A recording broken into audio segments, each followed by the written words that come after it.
Hello. Today I am coming in to say I've been out for a bit. I got sick and some things had to change, and we have taken a good hard look at what matters in life, and we're making some changes. Um, as a result of that, I haven't been online as much, and also I'm going to be more or less changing my YouTube videos somewhat. I'm going to continue to provide astrology and tarot videos.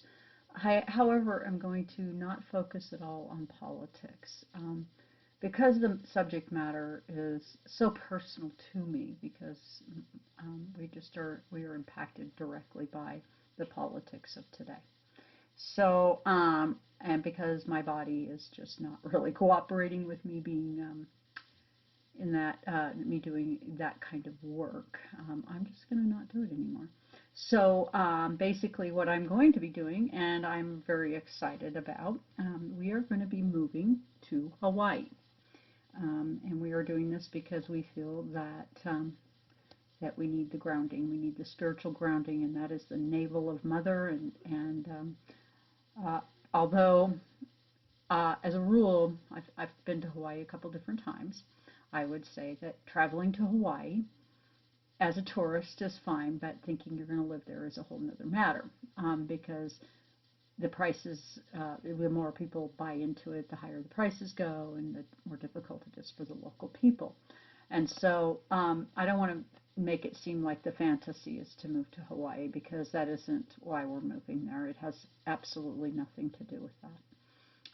I feel that it's a complicated story, but I will begin basically. About 1995, I went to Hawaii with a friend, and I, for the very first time in my life, snorkeled and played in the water, had some beautiful experiences with sea life. And I thought that that was what was normal, that when you go in the ocean, that you get all this blessings of sea life. And, you know, and then later on, I was visiting a Buddhist pagoda quite a bit during that time. So um, several things came up that makes this story interesting. First of all, I'd gone to Hawaii, and I'd had a dream that I was in a washing machine, and that two dolphins showed up, and the two dolphins said to me, you don't have to have all this agitation. And so when I agreed that I don't need that agitation, you're right, the dolphins began to swim with me, and it was like a gentle swaying motion in the water. And as I learned to let go, I recognized that in going with the flow of the water, that healing could occur. So, you know, that was one dream. And then I was going to a pagoda, and I was involved in some different things. And so they decided to read me and see what they would see. And at the time, I more or less took it for granted because I really didn't understand the depth of where I was going. And now I'm going to astrology. I'm in an astropsychology program, and a lot of things have changed for me. But after that dream, my husband and I went to Hawaii, and we were on a boat, and on the back of the boat, I was just enjoying all the whales and all the babies. There was calves and whales, and I mean, I was getting the show of my lifetime. And the captain said, "This is the show of a lifetime." So again, I'm going to say I have taken for granted some things, and I maybe shouldn't have. I thought maybe everybody had a show of a lifetime when they go to the ocean and they see the whales, but maybe not. I don't know. But in this most recent incident, I was on the back of the boat. We had gone to Maui, and we had gone into a little cove that I think it was called Turtle Cove or something. I can't remember what it was. And basically we're coming back out now, and again a whale show for us. And this whale, I'm on the back. There wasn't a lot of people there, and this whale comes up out of the water, breaches up, and looks me in the eye. And so I didn't think that much of it in some ways. I mean, I was thrilled. I mean, I was excited, and I just couldn't believe my luck. It was like, oh my God, I got to see the whale. And then I was so excited. I went on the other side of the back of the boat, and the whale popped up on that side, and again looked me in the eye. And well, I realized that, what does that have to do with the price of rice in China? Well, back in 1995, I had another dream. In this dream, I had a dream that bees were coming out this part of my hand. Now, my name in the Hebrew sense is the Queen of Bees. Okay, and in my dream, I dreamed that this something had broken loose in me, and these angry bees were coming out this cavity in my hand. Now, back in 1995, I did not have any access to my diagnosis that I have now. I have lymphoma, and and some things I think that with this transit and kind of some long-term types of things that have gone on in my life, I just really started feeling called by the whales and the dolphins. And I don't know where this journey is going to lead us. I don't know what the outcome is going to be, of course. But I'm going to continue to do tarot. I'm going to continue to do astrology. But I will discontinue anything political because, well, I just think that it's kind of dirty for me. and not everybody's a political reader. And I feel like in my case, as much as I want to provide accurate information, I think this one's too personal. My husband's got a job that puts him right in the mix of all of it, so I just have to be mindful. So with that, I am just going to throw a few cards, and I'm just going to ask Spirit just to give us a message, a daily message, because really, we're all kind of going through it. I feel like these transits that we're in. I mean, I know for me, I've been experiencing, what would I say,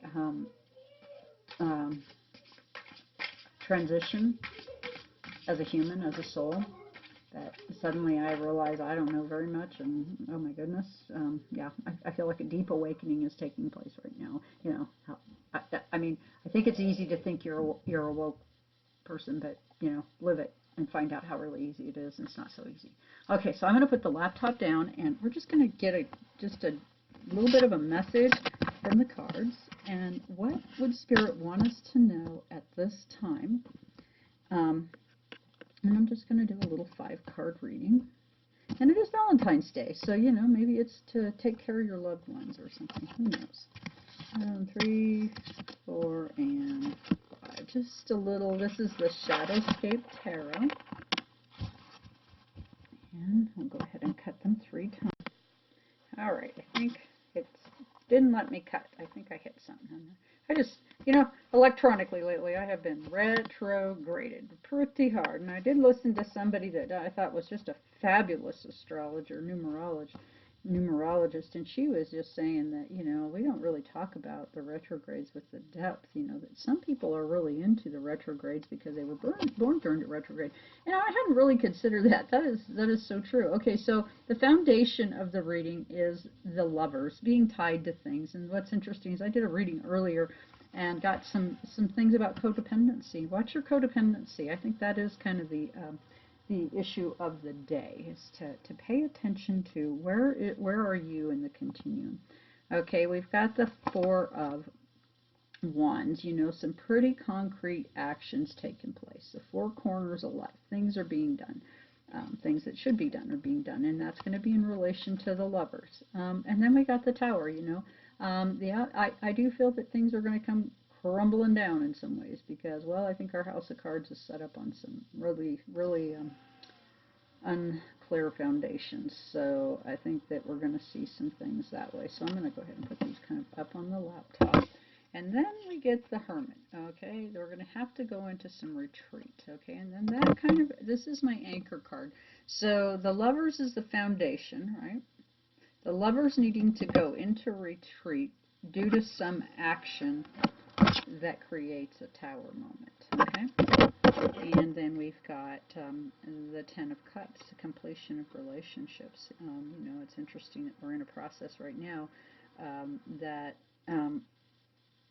where I'm just really kind of amazed at the number of people who feel that their actions and the way they want things is acceptable. To me, it's not. So, and then the Seven of Cups, illusion and delusion. Okay, we are in a state of illusion and delusion, which will cause us to need to go into retreat because we have built our house of cards upon codependency. You know, because we're having a tower moment because of this massive stellium that we're in. So, um, you know, and what I've done here is, again, this is my foundation, the Lovers, okay? The anchor is the Hermit. And the 4 cards that are like spokes around the wheel, the 4 of Wands. And this is kind of a nice little reading, by the way. I really enjoy this one. The Tower. It kind of gives you a lot of information because you just, each thing, you just go back to the Lovers and the Hermit. You basically act, you know, you act codependently, you're going to have to retreat. And right now, we are having a mental health crisis, folks. I mean, we really are. I mean, you know, I can say that people are really out of whack. And here we go. We got this Ten of Cups. That's about relationships that are, you know, at the, you know, there's going to be people going away. People's relationships are going to end when this whole COVID thing is over. This is a time like no other. And I mean, it's just really shocking. You know, and like my husband and myself, you know, we're going to go to Hawaii because we're looking for every opportunity for my body to heal, and up to and including if it's outside of the norm, we're ready to try it. So, you know, that's where we're at. So, and then the Seven of Cups, you know, all of us being in a state of illusion and delusion. And this massive stellium, oh my goodness, for me, I have my Pluto direct on the 20th, and my MC and my midheaven shows that it just shows me on a relocation chart right in Hawaii. So, you know, it's interesting how the stars do know who you are, and they do know where you're going to land. And with that, I would like that if you would hit the like, share, and subscribe button, and please do join myself and my lovely co-reader, Pearl Rowland. And we are going to do our Casey video. We just were kind of giving me an opportunity to rest up. I got horrible news from my doctor, and basically it's kind of like come back and kind of get your head in the game and get back to living life. And you know what? No matter what somebody says to you, I am the captain of my ship, and I will pilot it to the best of my ability. And so I'm getting ready to sort of take a bull by the horns and maybe go to Hawaii and get myself well.